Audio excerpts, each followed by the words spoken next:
레바논 무장정파 헤즈볼라가 땅굴 전문가 북한의 기술을 도입해 대규모 지하 터널망을 구축한 것으로 전해졌습니다. 이스라엘과 팔레스타인 무장정파 하마스 간의 전쟁이 1년 가까이 이어지고 있는 가운데 실질적으로 이스라엘의 가장 큰 위협은 레바논 남부 전역에 걸쳐 정교한 터널 시스템을 구축한 헤즈볼라일 수 있다고 미 폭스뉴스가 9일 보도했습니다. 이란의 오랜 지원을 받아온 헤즈볼라는 지난 20년 동안 레바논 남부 전역에 걸쳐 총 연장 160km가 넘는 거미줄 같은 네트워크를 구축했는데요. 터널의 존재는 수십 년 전부터 알려져 있었지만 이 터널이 이스라엘 하마스 전쟁 동안 헤즈볼라군에 무기를 공급하는 수송로 역할을 한다는 사실이 밝혀지면서 다시 한번 주목을 받고 있는 겁니다. 이스라엘 싱크탱크 알마 연구교육센터의 보고서에 따르면 헤즈볼라의 레바논 터널은 하마스의 가자지구 터널망보다 더욱 크고 정교한 것으로 추정됩니다. 이스라엘 방위군은 전쟁 발발 이후 하마스의 터널 중 약 80%를 제거한 것으로 추정되지만 헤즈볼라의 터널은 거의 손을 대지 못한 상황인데요. 헤즈볼라는 2006년 제2차 레바논 전쟁 이후 이란과 북한의 긴밀한 협력하에 터널을 구축하기 시작했으며 이는 헤즈볼라를 지원하고 있는 이란이 한국전쟁 이후 북한이 파내려간 땅굴에서 영감을 받았기 때문인 것으로 전해집니다. 이란은 북한이 서울 북쪽 지역을 군사적으로 침공하기 위해 비무장지대를 가로질러 터널을 판 경험이 있다는 이유로 북한을 땅굴의 권위자로 간주했는데요.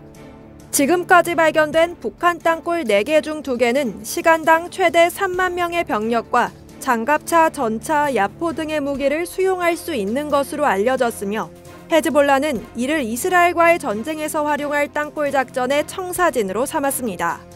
알마 보고서는 1980년대부터 북한과 관계를 맺은 것으로 보이는 헤즈볼라가 북한의 자문을 받아 레바논 남부에 공격용과 인프라용 2가지 유형의 터널을 건설했다고 밝혔습니다.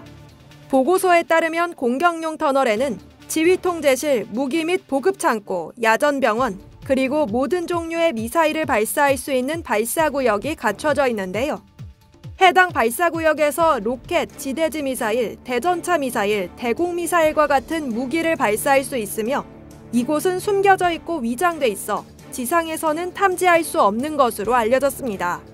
또 인프라 터널은 레바논 남부 인근의 지하 네트워크를 형성함으로써 이스라엘의 침공에 대비할 1, 2차 방어선을 구축하는 엄청난 규모의 프로젝트라고 보고서는 설명했는데요. 이 중 하나는 길이가 약 28마일에 달하는 것으로 추정되며 헤즈볼라가 레바논 정부의 반대 없이 어떻게 이렇게 정교한 땅굴 시스템을 구축할 수 있었는지에 대한 의문이 제기되고 있습니다. 폭스뉴스는 야코브 아미드로르 전 IDF 소장의 말을 인용해 레바논 내에서 헤즈볼라의 세력이 점점 커지면서 이제는 헤즈볼라가 이스라엘의 안보 위협 목록의 맨 위에 오르게 됐다고 밝혔는데요. 이어 그는 이스라엘이 헤즈볼라에 대응할 때 적극적인 접근 방식을 취해야 한다며 우리는 헤즈볼라와의 전쟁을 시작해야 한다. 쉬운 일은 아닐 것이다. 우리와 레바논의 매우 파괴적인 전쟁이 될 것이라고 언급했습니다. 이상 월드 디펜스였습니다.